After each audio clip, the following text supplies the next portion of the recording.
अस्सलाम वालेकुम स्टूडेंट्स। तो फर्स्ट एमसीक्यू देखें, वे solution are not reach through proper algorithms और वर्क प्लानिंग, कि किसके थ्रू हम जो है एग्जैक्ट आंसर है वो हम नहीं फाइंड कर सकते। फिर हमने देखा था कैंडिडेट सॉल्यूशन ऐसी चीज होती है जिसके थ्रू हम ये फाइंड नहीं कर सकते, तो इसका आंसर क्या होगा? Candidate solution. सेकेंड एमसीक्यू देखें, which is graphical representation of algorithm. तो यह चीज हमने देखी है, वो क्या होता है? Flow chart. उसके बाद which symbol in flow chart is used to either start और एंड। तो कौन सा सिंबल होता है? टर्मिनल सिंबल होता है। उसके बाद फोर्थ है which mean to test if the required solution is there, कि हमने टेस्ट करना होता है कि रिक्वायर्ड सॉल्यूशन है या नहीं है, तो इस चीज को हम कहते हैं वेरिफिकेशन। ओके, उसके बाद है हमारे पास fifth MCQ, in a dash error the solution is working but not giving required result. तो ये बहुत ही इंपॉर्टेंट एमसीक्यू और इसका आंसर होता है लॉजिकल एरर। ऐसा एरर जो कि हमें आंसर तो देता है लेकिन आंसर हमारा एग्जैक्ट नहीं आता जो हमें चाहिए होता है, इस एरर को हम बोलते हैं logical error. Before problem solving we need to first dash a problem. तो प्रॉब्लम को सॉल्व करने से पहले हम क्या करते हैं? उसे एनालाइज करते हैं। ओके, उसके बाद है an algorithm produce a defined set of dash. Algorithm क्या होता है? बेसिकली स्टेप्स होते हैं जिसके थ्रू हम क्या करते हैं? प्रॉब्लम को सॉल्व करते हैं। फिर एमसीक्यू नंबर 8 आ गया, a flow chart utilize various dash and dash to map the order of steps. तो इसमें सिंबल्स होते हैं और टेक्स्ट होता है। ठीक है, तो सिंबल आएगा और टेक्स्ट आएगा। ठीक है, नंबर नहीं आएगा, ये भी नहीं आएगा और लास्ट वाला भी नहीं आएगा। तो फर्स्ट ऑप्शन है सिंबल और टेक्स्ट। नाइन्थ है in flow chart symbol diamond use to show dash. तो ये डायमंड यूज होता है डिसीजन मेकिंग के लिए। उसका नंबर 10 क्या है? Which is use to test the solution. Solution को टेस्ट करने के लिए हम क्या यूज करते हैं? तो वेरिफिकेशन होता है। वेरिफिकेशन के थ्रू हमें पता चलता है कि आंसर हमारा सही आया या नहीं आया। ठीक है, 10 एमसीक्यूज हो गई हैं। उसके बाद 11 देखते हैं, which is a matter or situation need to deal with the overcome. ऐसी सिचुएशन कौन सी होती है जिसको हम ओवरकम करना होता है? तो इस चीज को हम बोलते हैं प्रॉब्लम। ये प्रॉब्लम ऐसी सिचुएशन होती है जिसको हमने ओवरकम करना होता है। Dash is a problem have to solve the problem quickly. किसके थ्रू हम प्रॉब्लम को क्विकली सोल्व कर सकते हैं? ठीक है, तो प्रॉब्लम को हमने सोल्व करना है तो हम क्या करेंगे? इसमें आएगा एनालाइज। एनालाइज करेंगे तो हम प्रॉब्लम को सोल्व कर सकते हैं। उसके बाद 13, which of the following task are perform by most of the algorithm. कौन से टास्क जो है एल्गोरिथम परफॉर्म करते हैं? इनपुट भी होता है, आउटपुट भी और processing. It means all of these. 14 MCQ है, which consist of symbols used for graphic presentation of algorithm. तो इसका आंसर आएगा हमारे पास सिंबल किस चीज में होते हैं? फ्लो चार्ट्स में होते हैं। Okay, 15, which means to test if the solution is according to given problem. कौन सी ऐसी चीज है जो बताता है कि सॉल्यूशन हमारा वैसी है कि नहीं है? इस चीज को हम कहते हैं वेरिफिकेशन। इस चीज को हम कहते हैं वैलिडेशन। उसके बाद 16, which means whether the solution is giving the required result। तो इसका आंसर क्या होगा? वेरिफिकेशन। उसके बाद है 17, a dash is a technique used to test algorithm। तो एल्गोरिथम को हमने टेस्ट करना तो उसके हम क्या यूज करते हैं? Trace table.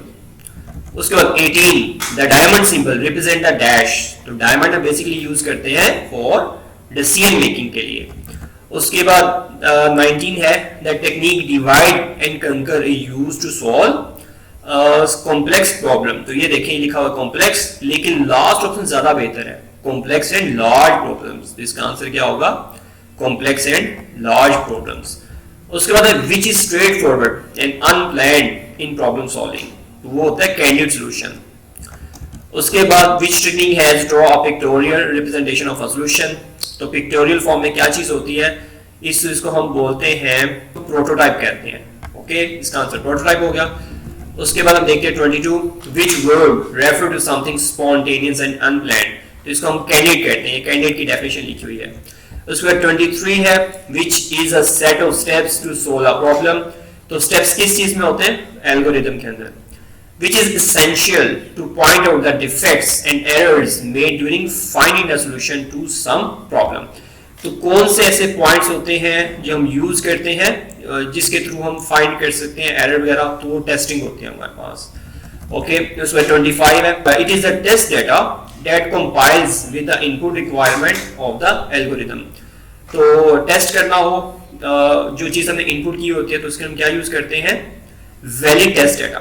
ठीक है, जो वैलिड टेस्ट डाटा होता है उसको हम चेक करते हैं ताकि हम पता चला सकें कि जो हमने इनपुट किया है वो ठीक है या नहीं। तो 26 है, it is the data that does not comply with the input requirement of the algorithm. Okay, मतलब हम इनपुट तो करेंगे लेकिन हमारी रिक्वायरमेंट फुलफिल नहीं होगी, इसको बोलते हैं इनवैलिड टेस्ट डाटा। ठीक है, हम रिवर्स जो टेस्टिंग करेंगे उसको हम बोलते हैं invalid test data. 27, a solution is tested on extreme values, मतलब हम एक्सट्रीम वैल्यूज पे जाके चेक करते हैं उसको, उस चीज को क्या बोलते हैं सोल्यूशन को, तो उसको बोलते हैं boundary test data values.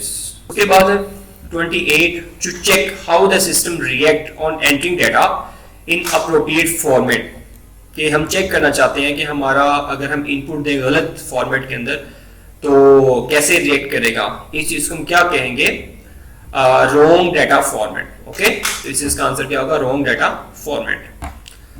Okay, 29, to investigate that the solution still works if less number of inputs are given then expected, का आंसर आएगा एब्सेंट डाटा। ओके, ये 29 हो गया। उसके बाद हम देखते हैं आगे जाके 30, if the solution is correct, if the algorithm is correct but does not give correct output, it means that it has dash error, कि हमने एल्गोरिथम तो ठीक लिखा है लेकिन उसका आंसर ठीक नहीं आ रहा, इट मींस इसमें रन टाइम एरर। ओके, उसके बाद है trace table is a technique of dash. Trace table हम किस लिए यूज करते हैं, टू टेस्ट एन एल्गोरिथम। ठीक है, एल्गोरिथम को टेस्ट करना हो तो हम क्या यूज करते हैं, ट्रेस टेबल। उसके बाद 32, in order to solve a problem it is important to follow an approach, तो हमें सिस्टमैटिक अप्रोच जो है फॉलो करनी चाहिए अगर हम किसी प्रॉब्लम का सोल्यूशन चाहते हैं तो। उसके बाद 33, a well defined problem is the one that does not contain ambiguities, तो ये इसका आंसर है ambiguities. 34, strategy that divides a complex problem into smaller problem is called, इस चीज को हम बोलते हैं divide and conquer। ठीक है, ये इसका आंसर है। उसके बाद है which is the initial stage of problem solving process, सबसे पहले हम क्या करते हैं, प्रॉब्लम डिफाइन करते हैं, तो डिफाइनिंग इसका फर्स्ट स्टेप होता है। 36, what is the purpose of an oval shape symbol in the flow chart, तो oval का मतलब क्या होता है, स्टार्ट और एंड। ओके, लास्ट एमसीक्यू है, what is the purpose of an parallelogram shape in flow chart. Parallelogram का मतलब क्या होता है, इनपुट एंड आउटपुट। इनपुट भी हम कर सकते हैं और आउटपुट कर सकते हैं। ओके, तो ये देखिए हमने कंप्लीट चैप्टर जो है वो रिवाइज कर लिया है। If you have any question तो यू कैन, इसके बाद हम देखेंगे चैप्टर नंबर 2। तब तक अल्लाह हाफिज।